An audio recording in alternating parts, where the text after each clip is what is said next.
Hello mes douceurs! Aujourd'hui, je vais aborder un sujet qui peut être très douloureux. Comment se remettre d'une rupture amoureuse? Une rupture peut avoir des répercussions sur notre féminité et plus particulièrement si vous sortez d'une longue relation amoureuse ou d'un mariage. On a tendance à ne plus prendre soin de nous, comme à notre habitude, parfois s'isoler et cela peut même aller jusqu'à la perte de la confiance en soi. Bonne nouvelle mes douceurs!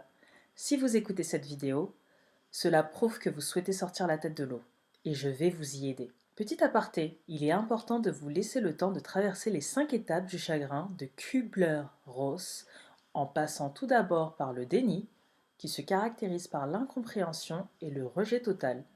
Ensuite, il y a la résistance, qui se caractérise par l'inertie et la révolte. Troisièmement, la décompression, qui se traduit par la tristesse et le désespoir.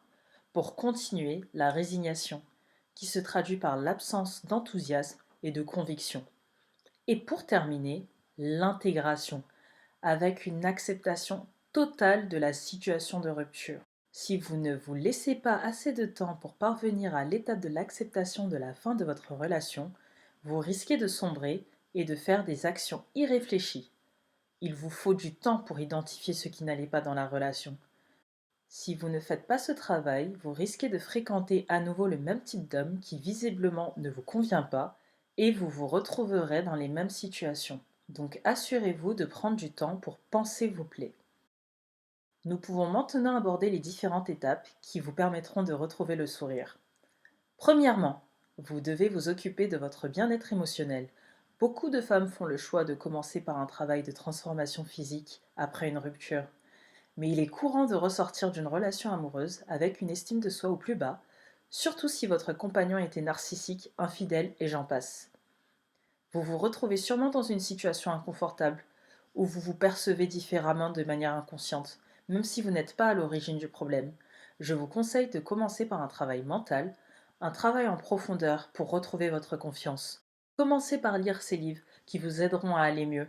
Par exemple, je vous recommande Estime de soi, confiance en soi, amour de soi de Patrice Ra, La rupture amoureuse par Odile Jacob. Je vous recommande ensuite de méditer et d'évacuer les maux du quotidien, de vous rappeler à quel point vous êtes fabuleuse. Je vous sollicite vivement de répéter des phrases positives tous les jours pour vous prédisposer à passer une très bonne journée. Voici quelques exemples. Je suis sûre de moi. J'ai confiance en moi. J'ai le courage de réaliser mes rêves. Deuxièmement, retirez l'énergie de cet homme qui a vécu dans votre espace. Débarrassez-vous de ses vêtements, de sa brosse à dents, de ses cadeaux. Vous pouvez les donner à une association ou à des amis dans le besoin, ou tout simplement faire retour à l'expéditeur. Souvenez-vous que l'endroit où vous vivez doit être votre havre de paix. C'est l'endroit qui incarnera votre paix intérieure et qui contribuera à votre guérison. Vous ne souhaitez pas que des objets vous rappellent cet homme. N'hésitez pas à remplacer les objets par des choses que vous aimez. C'est un nouveau départ pour vous. Troisièmement, il est temps de vous chouchouter et d'affirmer votre style vestimentaire. En effet, il arrive qu'après une rupture, on se laisse aller et qu'on ne prenne pas soin de son enveloppe corporelle comme à son habitude. Il faut impérativement vous ressaisir et vous pomponner en prenant soin de votre peau, en faisant des virées spa entre filles, en établissant des nouveaux défis comme aller à la salle de sport ou pratiquer un nouveau sport. Il est temps de devenir la meilleure version de vous-même. Quatrième point, sociabilisez-vous, c'est le temps de vous réinventer. Vous pouvez reprendre une formation, travailler pour avoir une promotion qui vous fait tant rêver, avoir de nouveaux amis. Il faut vous fixer des nouveaux objectifs et y aller petit à petit pour y parvenir.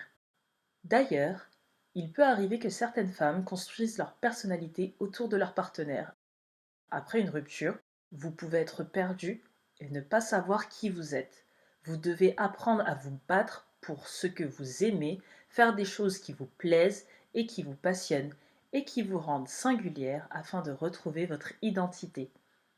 Cinquième point, ne faites pas l'erreur de vous empresser dans une relation tampon. Laissez-vous le temps de guérir et savoir ce que vous recherchez chez votre futur partenaire. Cherchez plutôt à être bien entouré pour avoir des personnes qui puissent vous ramasser à la petite cuillère.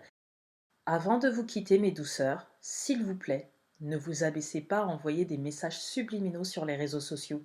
Vous devez agir comme s'ils n'avaient plus d'emprise sur vous. votre partenaire comprendra seulement que vous souffrez encore. Si vous faites le contraire, votre partenaire comprendra seulement que vous souffrez encore et aura tendance à vouloir vous contacter pour vous détruire à nouveau. Et c'est pas ce que vous souhaitez. Alors, mes douceurs, écoutez les conseils et mettez-les en application. À bientôt pour une nouvelle vidéo. Bisous bisous.